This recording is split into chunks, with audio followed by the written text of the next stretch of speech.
اعوذ باللہ من الشیطان الرجیم بسم اللہ الرحمن الرحیم نحمدہ ونصلی علی رسولہ الکریم اما بعد معزز سامعین السلام علیکم ورحمۃ اللہ وبرکاتہ۔ حمد و ثنا رب ذوالجلال کے لیے جو تخت عظمت جلال پر ہمیشہ سے متمکن ہے اور ہمیشہ رہے گا۔ اس کی قدرت کاملہ ہے کہ سیاہ پہاڑ پر چلنے والی سیاہ چونٹی کو سیاہ رات میں دیکھتا اور اس کی آہٹ کو سنتا ہے۔ وہ ایسا باجبروت خدا ہے، سمندر اور مد و جزر کا پیدا کرنے والا، رات اور دن کا بنانے والا، قضاء و قدر کا مالک و مختار ہے، عزت اور ذلت کا دینے والا وہی پروردگار ہے۔ زندگی اور موت اسی کے ہاتھ ہے۔ ہم اسی کی حمد و ستائش بیان کرتے ہیں، اسی کی بڑائی کے راگ الاپتے ہیں کہ اس خلاق اکبر نے جو عظیم احسان پر کیا وہ یہی کہ امت محمدیہ میں پیدا فرمایا اور خود اس امت کی تعریف فرمائی کہ تم بہترین امت ہو، لوگوں کو برائیوں سے روکتے ہو، بھلائیوں کی طرف بلاتے ہو۔ درود و سلام سید العرب والعجم جمیل الشیم صاحب الجود والکرم صلی اللہ علیہ وسلم کی ذات اقدس پر کہ جس ذات گرامی نے عرب کے بدموں اور خانہ بدوشوں کو تاریخ انسانی کے کاروان کا سالار بنا دیا۔ بزرگوں اور دوستو، آج آپ جس صحابی رسول کا تذکرہ سماعت فرمائیں گے، تاریخ میں ان کی ایک اہمیت ہے اور جن کا نام حضرت حاطب ابن ابی بلدیہ ہے۔ یہ حضرت حاطب ابن ابی بلدیہ یمن کے رہنے والے لخم قبیلہ بنو لخم سے تعلق رکھتے تھے، لیکن بعض لوگوں نے انہیں بنو قحطان سے تعلق رکھنے والے اور بنو مزاحی سے تعلق رکھنے والے بھی لکھا ہے۔ یہ بنو قحطان والے وہ جو مدینہ منورہ میں اوس و خزرج ہے، یہ تمام کی تمام نسل قحطانی نسل کہلاتی ہے، جو یمن سے آئے ہوئے لوگ ہیں انہی کی نسل کہلاتی ہے۔ لیکن بنو لخم بن عدی حضرت حاطب بن ابی بلدیہ یہ ان کا اپنا قبیلہ ہے۔ بنو مزاحی سے بھی ان کا تعلق بتلاتے ہیں، لیکن دراصل زیادہ لوگوں کا جو اتفاق ہے مبصرین کا وہ بنو لخم سے ہے۔ تو یہ بہرحال جب مکہ مکرمہ آگے اور مکہ مکرمہ رہنے کے بعد پھر انہوں نے دیکھا کہ ایک روایتیں ملتی ہے کہ حضرت زبیر بن عوام کے پاس رہے، دوسری اور ایک روایتیں ملتی ہیں مختلف انداز سے یہ مکہ مکرمہ میں مقیم ہو گئے، اور مقیم ہونے کے بعد یہیں پر یہ پروان چڑھ رہے تھے کہ 20-21 سال کی عمر ہوگی کہ اللہ کے نبی صلی اللہ علیہ وسلم نے اعلان نبوت فرمایا، اور اس کے بعد لوگوں کو اسلام کی طرف آپ نے ترغیب دی۔ اسلام کی جو ہی ترغیب دی تو چونکہ یہ مصفہ ذہن رکھتے تھے، فوراً داخل اسلام ہو گئے اور سابقون الاولون میں ان کا شمار ہونے لگا۔ اور پھر جب اللہ کے نبی صلی اللہ علیہ وسلم کے ساتھ ساتھ ہر مرحلے کے اندر ساتھ رہے، اللہ کے نبی صلی اللہ علیہ وسلم کا مکمل طور پر آپ نے ساتھ دیا، اور اس کے بعد جب اللہ کے نبی صلی اللہ علیہ وسلم ہجرت کر کے مدینہ منورہ پہنچ گئے تو آپ بھی ہجرت کر کے مدینہ منورہ پہنچ گئے۔ حضرت حاطب بن ابی بلدیہ شعر و شاعری میں بھی اچھا مقام رکھتے تھے، اور پھر شمشیر زنی تلوار چلانا کرنا اس میں بھی بڑی مہارت تھی، اور بڑے نامور بھی ہوئے اس انداز سے۔ اور جب اللہ کے نبی صلی اللہ علیہ وسلم کے ساتھ یہ مدینہ منورہ جب پہنچ گئے، یعنی حضور کے بعد منذر بن محمد کے پاس یہ رکے رہے، عوائم بن سعدہ سے ان کا مواقعات اللہ کے نبی صلی اللہ علیہ وسلم نے کروائی۔ اس انداز سے مدینہ منورہ میں آپ پروان چڑھ رہے تھے کہ غزوہ بدر میں شریک رہے، غزوہ احد میں شریک رہے، اللہ کے نبی صلی اللہ علیہ وسلم کے ساتھ تمام کے تمام غزوات میں آپ نے برابر کا حصہ لیا۔ اور پھر اس کے بعد ہوا یہ کہ 6 ہجری میں جب اللہ کے نبی صلی اللہ علیہ وسلم نے تمام سلاطین کو آپ نے خطوط لکھے تو نظر انتخاب حضرت حاطب بن ابی بلدیہ پر پڑی کہ آپ مصر کے بادشاہ مقوقس کے پاس اپنا قاصد بنا کر آپ کو بھیجا۔ مقوقس جو بادشاہ مصر تھا وہ تو ایک روایت کے مطابق نیل کی سیاحت کے لیے چلا گیا، اور اس کے بعد حضرت حاطب نے بھی ایک کرائے کی کشتی لی اور پھر نیل پہنچے اور اسے اللہ کے نبی صلی اللہ علیہ وسلم کا وہ مکتوب عنایت کیا۔ دوسری روایتیں یوں بھی ملتی ہیں کہ ان کے ساتھ جب آ کر وہ اپنے دربار کے اندر تمام درباریوں کے ساتھ ملاقات کیا تو حضرت حاطب بن ابی بلدیہ سے اس نے سوال کیا۔ سوال یہ تھا کہ جب اللہ کے نبی صلی اللہ علیہ وسلم ہیں اور یہ اللہ کے سچے نبی ہیں، اور جب ان کے اپنے اہل خاندان اپنے اہل قبیلہ اور ان کے اپنے خاندان والے اور ملک والے جب ان کو جلاوطن کر رہے تھے تو پھر محمد نے ان لوگوں کے لیے بددعا کیوں نہیں کی کہ سارے کے سارے تمام ختم ہو جاتے ہیں؟ حضرت حاطب یعنی شعر و شاعری میں بھی جن کا درک تھا، جو بہت زیادہ فراست رکھتے تھے، انہوں نے فوراً مقوقس سے ایک سوال کیا۔ سوال یہ تھا کہ آپ حضرت عیسیٰ علیہ السلام کو اللہ کا بیٹا یا اللہ کا نبی، اللہ کا پیغمبر مانتے ہیں؟ تو انہوں نے کہا کہ ہاں۔ تو کہا کہ جب ان کو سولی پر لٹکایا گیا تو اس وقت تمام لوگوں کے ہلاکت کے لیے حضرت عیسیٰ نے بددعا کیوں نہیں کی؟ تو اس نے کہا فوراً کہ آپ بھی دانا ہے اور جن کا تم پیام لیے ہوئے آئے ہو وہ بھی دانا اور حکیم ہے۔ اس انداز کے اعتراف کیا، اور اس کے بعد پھر بادشاہ کا عمل یہ رہا کہ 3 دن تک آپ کو اپنے پاس رکھا۔ کچھ دن تک آپ قیام وہاں پر کرنے کے بعد 2 لڑکیاں، ایک کا نام تھا ماریہ قبطیہ اور دوسرے کا نام تھا شیریں قبطیہ، 2 لڑکیوں کے ساتھ، اور ایک گدھا وافور جس کا نام تھا، اس گدھے کو، اور ایک دلدل یعنی خچر وہ بھی، اور اس کے علاوہ ایک نیزہ، اور نبی کریم صلی اللہ علیہ وسلم کے لیے بے شمار کپڑے، اور اس کے اندر ایک قیمتی حلہ یہ بھی روانہ کیا، اور سونا یعنی 1000 مسقال سونا حضرت حاتب بن ابی بلتیہ کے حوالے کیا کہ اللہ کے نبی صلی اللہ علیہ وسلم کی خدمت میں پہنچا دو۔ یعنی اپنی سلطنت کو بچانے کے لیے علی اعلان اس نے اعلان نہ کر سکا، لیکن اس کے باوجود حضرت حاتب بن ابی بلتیہ کو بھی اس نے 1000 مسقال سونا دیا انعام کے اندر، انعامی طور پر، اس انداز سے ان کو وہاں سے روانہ کیا۔ حضرت حاتب بن ابی بلتیہ آتے ہوئے ماری قبطیہ اور شیریں قبطیہ کو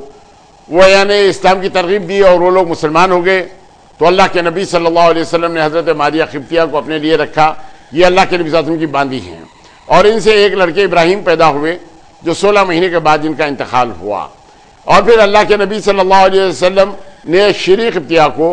حضرت حسان ابن ثابت جو دربار نبوی صلی اللہ علیہ وسلم کے شاعر تھے ان کو آپ نے عطا کیا، تو ان سے حضرت عبد الرحمن پیدا ہوئے۔ اس انداز سے اللہ کے نبی صلی اللہ علیہ وسلم کی خدمت میں انہوں نے یہ پیش کیا، اور محقق نے تو معاملہ دوستو یہ ہوا کہ حضرت حاتب بن ابی بلتیہ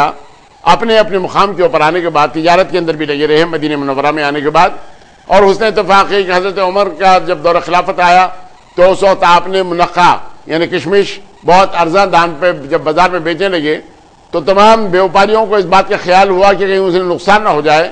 حضرت عمر رضی اللہ تعالیٰ سے انہوں نے شکایت کی تھی، تو پھر حضرت عمر نے کہا یا تو بازار کے برابر بیچو یہاں سے، یا ورنہ یہاں سے دکان اپنی اٹھا لو۔ اس انداز سے آپ نے ان کو ہدایت دی کہ یعنی بازار کے اندر کسی قسم کی افراتفری نہ ہو، یعنی توازن اس کا بالکل برابر قائم رہے، اس انداز سے آپ نے کہا، اس لیے کہ انہوں نے تجارت اختیار کی تھی، اور اہل مکہ کا تو پہلا کام یہ کہ تجارت کرنا تھا۔ لیکن ایک موقع اور بھی آپ کے نبی کریم صلی اللہ علیہ وسلم کی حیات طیبہ میں آپ کو ملا، وہ موقع یہ تھا کہ اللہ کے نبی صلی اللہ علیہ وسلم جب اہل مکہ سے حدیبیہ کے اندر جو تمام شرائط منظور کر لیے، اور شرائط کے اندر پہلی شرط یہ تھی کہ آپ اس سال واپس چلے جائیں گے، آئندہ سال آئیں گے تو ہم 3 دن کے لیے خانہ کعبہ آپ کے حوالے کر دیں گے۔ دوسری بات یہ کہ جس قبیلے کو چاہے آپ سے دوستی ہو یا آپ کی معیت میں رہے یا ہماری معیت میں رہے، اس بات کا مکمل طور پر حق ہوگا، اس کے اوپر کسی قسم کی کوئی زیادتی نہیں کی جائے گی، 10 سال تک آپ کے اور ہمارے مابین جنگ و جدال نہیں ہوگا۔ یہ تمام کے تمام شرائط جب اللہ کے نبی صلی اللہ علیہ وسلم نے حدیبیہ کو اس مقام پر یعنی سہیل بن عمر کے ذریعے تمام کی تمام شرائط منظور کر دی، اور معاملہ اس کے اندر 1 سال 10 مہینے کے بعد جو ہوا کہ عرب کی اپنی سیاست کے طور پر انہوں نے اس کے اوپر قابو نہ پا سکا، اور بنو خزاعہ نے بنو بکر کے اوپر ایک حملہ کیا۔ بنو بکر کے لوگ خانہ کعبہ میں گئے اور وہاں پر پناہ لینے کے لیے، اس لیے کہ وہ اپنے چشمے کے پاس ہی تھے، لیکن وہاں پر بھی شب خون مارا گیا۔ جب خانہ کعبہ میں گئے وہاں بھی مارا گیا ان کو، اور ان کی جانوں کو تلف کیا گیا۔ اس انداز سے بنو بکر والوں نے بنو خزاعہ کے بہت سارے لوگوں کو ختم کیا۔ بنو خزاعہ کے جب لوگ یہ ختم ہو گئے تو اللہ کے نبی صلی اللہ علیہ وسلم کے پاس وہ لوگ پہنچے اور کہا کہ اللہ کے نبی ہم آپ کے حلیفی ہیں، آپ کی معیت میں رہنا چاہتے ہیں، تو یہ لیکن یہ بنو بکر والوں نے ہم پر ایسا ظلم اور زیادتی کی، اور قریش کے ساتھ مل کر، اور ان میں وہ لوگ بھی تھے جو معاہدے کے اندر دستخط کرنے کے باوجود اپنے چہروں پر دھاٹے باندھتے ہوئے بنو بکر کا ساتھ دیا اور بنو خزاعہ کا خون بہایا۔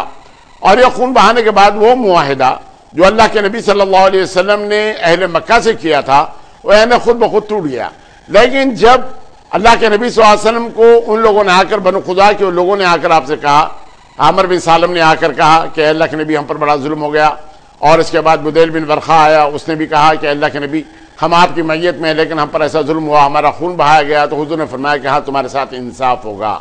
چنانچہ زمرہ نامی ایک اپنے شخص کو اللہ کے نبی صلی اللہ علیہ وسلم نے اپنا سفیر بنا کر مکہ بھیجا، اور 3 شرائط کے ساتھ۔ پہلی شرط تو یہ تھی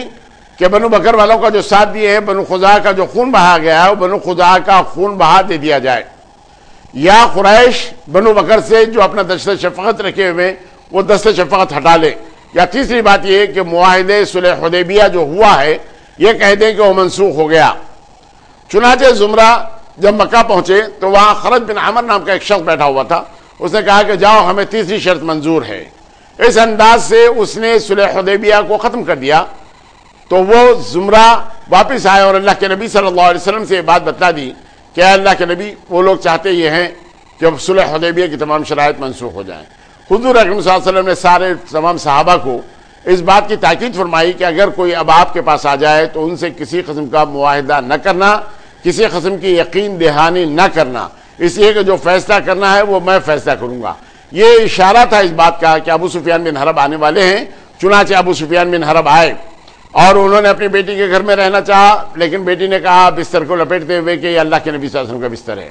خون کے گھونٹ پیتے ہوئے ابو سفیان بن حرب حضرت ابوبکر صدیق سے ربط پیدا کیا تو آپ نے کوئی جواب نہیں دیا۔ حضرت عمر کسی قسم کا کوئی جواب دینا، حضرت عثمان غنی، لیکن انہوں نے بھی کسی قسم کا جواب نہیں دیا۔ آخر کار حضرت علی بن ابی طالب سے انہوں نے طلب کی مدد کہ آپ میری مدد کیجئے کہ میں اس وقت کیا کروں۔ انہوں نے کہا کہ آپ قبیلے بنو کنانہ کے سردار ہیں، جائیے مسجد نبوی کے اندر آپ زور سے بآواز بلند یہ کہہ دیجئے کہ میں صلح حدیبیہ کی تجدید کے لیے آیا تھا، جو جواب آپ کو مل جائے وہی آپ غنیمت سمجھے اور یہاں سے چلے جائیں۔ چنانچہ ابو سفیان بن حرب نے اسی پر عمل کرتے ہوئے مسجد نبوی میں جا کر انہوں نے بآواز بلند یہ کہا کہ میں صلح حدیبیہ کی تجدید کے لیے آیا تھا، لیکن کسی قسم کا کوئی جواب نہیں ملا۔ چار و ناچار، ناکام، نامراد ابو سفیان بن حرب کو وہاں سے واپس لوٹنا پڑا، یعنی صلح حدیبیہ کی کسی قسم کی تجدید نہیں ہوئی۔ اب اللہ کے نبی صلی اللہ علیہ وسلم نے فرمایا بہت رازدارانہ طور پر اب ہم چلیں گے، لیکن اللہ کے نبی صلی اللہ علیہ وسلم اس وقت فراست رسول اکرم صلی اللہ علیہ وسلم کے تحت ایک چھوٹا سا یعنی سریے کے اندر لوگوں کو بھیجا تاکہ وہ منافقین کی تمام یعنی ان لوگوں کی سوچ تمام کی تمام مختلف ہو جائے اور وہ لوگ یہ سوچنے لگے کہ تمام یہ معاملہ دوسرا ہے۔ لیکن اللہ کے نبی صلی اللہ علیہ وسلم پورے رازدارانہ طور پر جب یہ مکمل طور پر تیاری کر لیے تو اس کے بعد مکے کو فتح کرنے کے لیے اللہ کے نبی صلی اللہ علیہ وسلم یہاں سے نکلتے ہیں۔ اس وقت اللہ کے نبی صلی اللہ علیہ وسلم نے بارگاہ خداوندی میں دعا کی کہ پروردگارہ میرے اس سفر کو راز رکھنا، کہیں کسی پر آشکارا نہ ہو، اس لیے کہ دشمن کسی قسم کا اگر ان کو معلوم ہو جائے تو جنگ و جدال کے لیے تیار ہو جائیں گے۔ نبی کریم صلی اللہ علیہ وسلم کا مقصد و مدعا انسانی جانوں کو تلف کرنا نہیں، بلکہ اللہ کے نبی صلی اللہ علیہ وسلم کا منشا و مدعا کہ اپنی طاقت کو اتنا بڑھا دو کہ دشمن خود بخود اپنے آپ کو چھوٹا تصور کرنے لگے اور مقابلے کے لیے جرأت مندی نہ کر سکے اور بغیر جرأت مندی کے وہ تمام کے تمام ہتھیار رکھ دے اور سلنڈر ہو جائے۔ یہ اللہ کے نبی صلی اللہ علیہ وسلم کا مدعا یہ تھا، اور اللہ کے نبی صلی اللہ علیہ وسلم نے بڑے رازدارانہ طور پر یہاں سے آپ نکلے اور یہاں سے چلے، اور اس کے بعد وحی الہی کا نزول ہوا اللہ کے نبی صلی اللہ علیہ وسلم پر۔ آپ نے حضرت علی بن ابی طالب کو، حضرت زبیر بن عوام کو، حضرت مقداد بن عامر الاسودی کو آپ نے بلایا اور کہا کہ جاؤ روضۃ الخاق پر تمہیں ایک عورت ملے گی، اس کے پاس ایک تحریر ہے، وہ تحریر لیے ہوئے آنا۔ چنانچہ یہ لوگ گھوڑے دوڑاتے ہوئے روضۃ الخاق پر پہنچے، وہاں ایک عورت کو انہوں نے دیکھا اور ان سے کہا کہ تیرے پاس جو تحریر ہے وہ تمام دے دے۔ اس نے کہا کہ میرے پاس کسی قسم کی کوئی تحریر نہیں ہے۔ تو انہوں نے کہا کہ ہم تیرے جامہ تلاشی بھی لیں گے اور تجھے قتل بھی کر دیں گے۔ چنانچہ اس نے اپنے بالوں سے نکال کر ایک تحریر دی، اس تحریر کو لیے ہوئے جب آئے اور اللہ کے نبی صلی اللہ علیہ وسلم کے سامنے پیش کیا تو حضور اکرم صلی اللہ علیہ وسلم نے فرمایا کہ پڑھو، اور پڑھنے کے بعد معلوم ہوا کہ یہ تحریر لکھی گئی ہے حضرت حاتب ابن ابی بلدیہ کی طرف سے۔ چنانچہ حضرت حاتب ابن ابی بلدیہ کو بلایا گیا۔ اللہ کے نبی صلی اللہ علیہ وسلم سے انہوں نے کہا کہ اللہ کے نبی میرے معاملے میں جلدی مت کیجیے، میری عرض گزارش سن لیجیے۔ اللہ کے نبی صلی اللہ علیہ وسلم نے فرمایا ہاں بیان کرو، کیا بیان کرنا چاہتے؟ تو انہوں نے کہا کہ اللہ کے نبی میں یمن کا رہنے والا، مکے کے اندر میرا اپنے اہل و عیال کو دیکھنے والا کوئی اور نہیں، بلا شبہ یہ تحریر میری اپنی ہے، خدا کی قسم نہ تو میں منافق ہوں نہ تو میں مرتد ہو گیا ہوں، اور اللہ کے نبی میرا یہ ایمان ہے کہ جہاں آپ کے قدم پڑیں گے کامیابی آپ کے قدم چومے گی، یہ میرا ایمان ہے۔ میں نے محض یہ خط اس لیے لکھا کہ میرے اہل و عیال کے ساتھ ان لوگوں کا سلوک اچھا رہے، ان کی تمام حفاظت ہو سکے، اس لیے میں نے تحریر کی ہے، یہ بات بلا شبہ سچ ہے۔ اللہ کے نبی صلی اللہ علیہ وسلم نے فرمایا یہ شخص سچ کہتا ہے۔ اور اس کے بعد حضرت عمر رضی اللہ تعالیٰ نے جب کہا کہ اللہ کے نبی ایک بڑے راز کو فاش کرنے کی حاتب ابن ابی بلدیہ نے غلطی کی ہے، اگر آپ حکم دیں تو میں اس کا سر نکال دوں۔ اللہ کے نبی صلی اللہ علیہ وسلم نے پلٹ کر کہا اے عمر کیا تم اس بات سے واقف نہیں کہ حاتب ابن ابی بلدیہ بدری ہیں اور بدریوں کے اگلے اور پچھلے سارے گناہ اللہ تعالیٰ نے معاف فرما دیے۔ اس انداز سے حضرت حاتب ابن ابی بلدیہ کو چھوٹ ملی اور حضرت حاتب ابن بلدیہ اس انداز سے تمام وہاں سے روانہ. اللہ کے نبی صلی اللہ علیہ وسلم نے تصدیق فرمائی کہ بلا شبہ انہوں نے سچ سچ ساری باتیں تمام کہہ دی ہیں. اور پھر اللہ کے نبی صلی اللہ علیہ وسلم اس کے بعد مکہ فتح کرنے کے لیے پہنچتے ہیں اور کسی قسم کی دشمنوں کو کوئی اطلاع نہیں ملتی تاہاں کہ آپ میرا زہران پر پہنچنے کے بعد سارے مکے کو آپ گھیر لیتے ہیں. تو بزرگوں اور دوستوں معاملہ یہ ہوا کہ حضرت حاتم بن ابی بلتیہ کے اندر تھوڑی سی گرمی بھی تھی مزاج کے اندر. انہوں نے ایک مرتبہ اپنے غلام کو تھوڑا سا کسی بات پر سزا دی.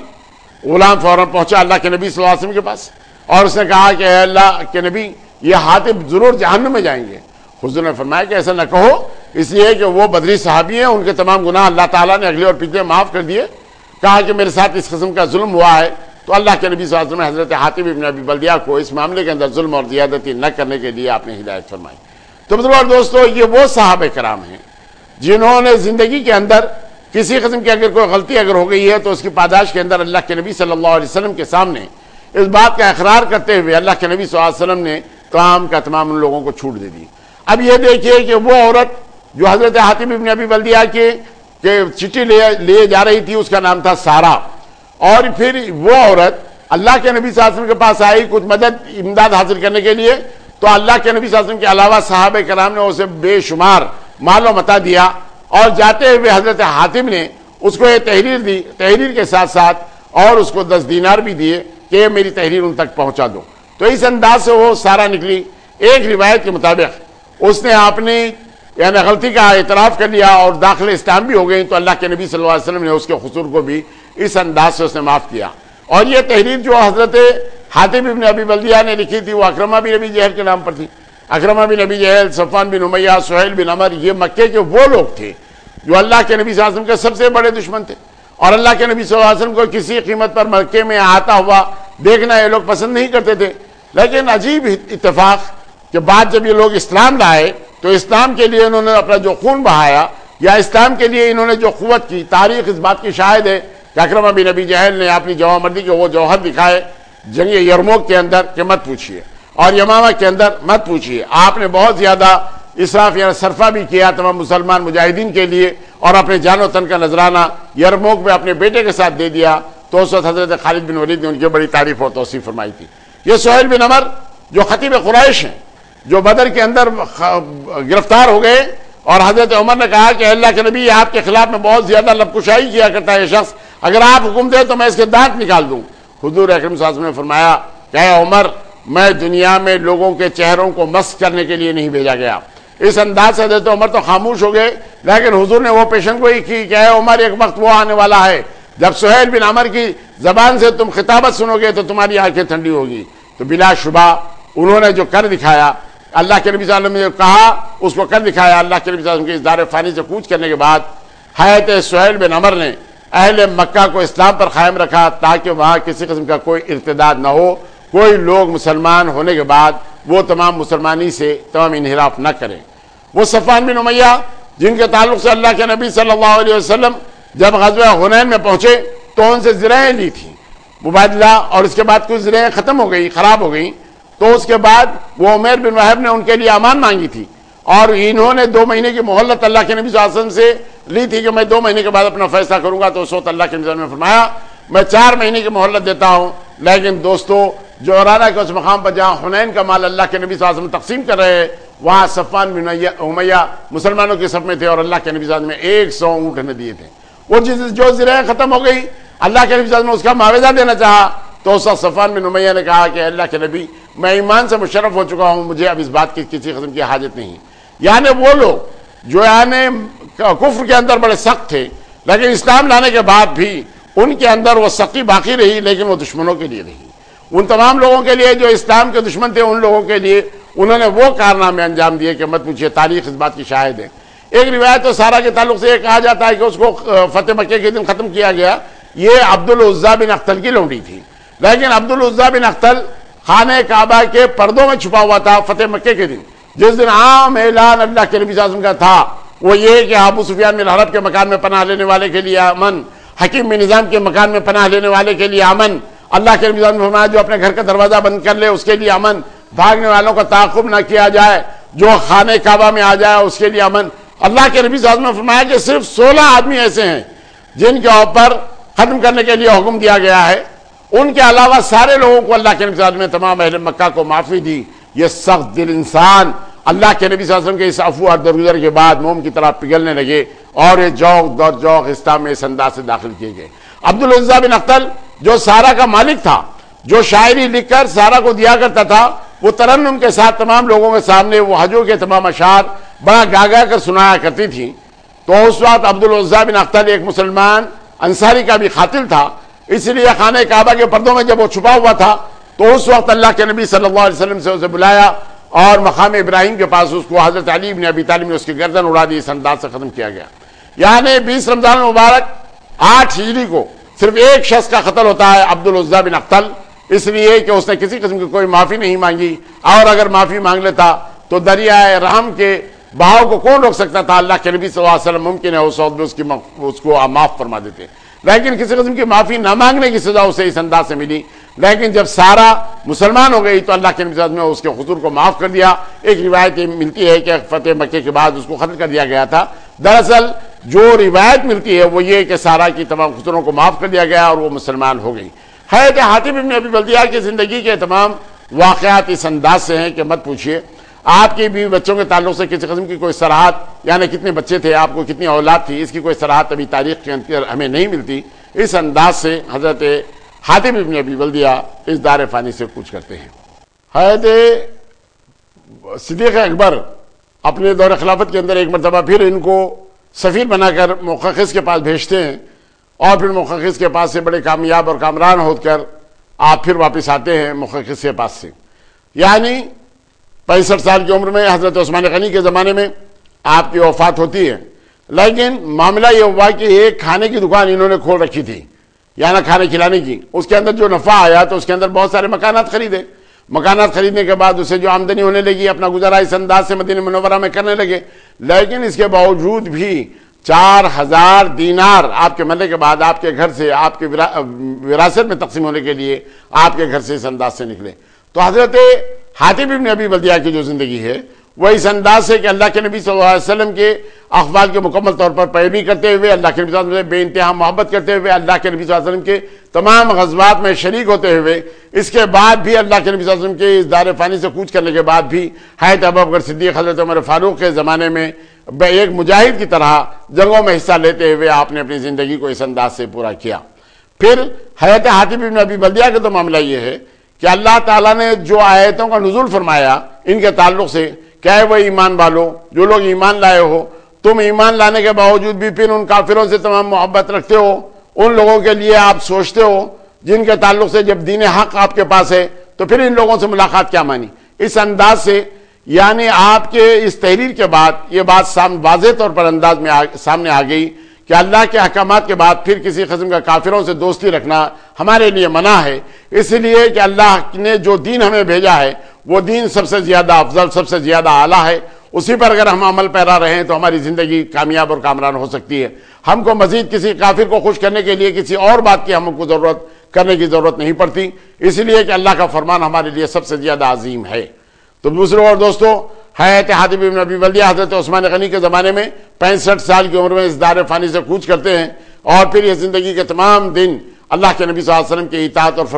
فرما برداری میں گزارتے ہیں. حالانکہ ان سے جو غلطی ہوئی اللہ کے نبی صلی اللہ علیہ وسلم نے انہیں معاف اس لیے فرمایا کہ وہ بدری صحابی ہیں جن کے تعلق سے اللہ تعالیٰ نے بدر میں شریک ہونے والوں کے اگلے اور پیچھے سارے گناہ تمام معاف کر دیے تھے. اس انداز سے آپ جنتی قرار پائے، اور اللہ کے نبی صلی اللہ علیہ وسلم نے آپ کے غلام سے یہی فرمایا کہ تم انہیں جہنمی نہ کہو، وہ جنتی ہے. اس لیے غزوہ حنین میں بھی شریک رہے اور غزوہ بدر میں بھی شریک رہے. غزوہ بدر اور غزوہ حنین میں جو لوگ شریک رہے ہیں ان کا مرتبہ بہت زیادہ بلند اور بالا ہے، ان کا اندازہ کوئی اور نہیں کر سکتا، اس لیے کہ اللہ تعالیٰ نے ان کے حضوروں کو معاف فرمایا ہے. وآخر دعوانا الحمدللہ رب العالمین.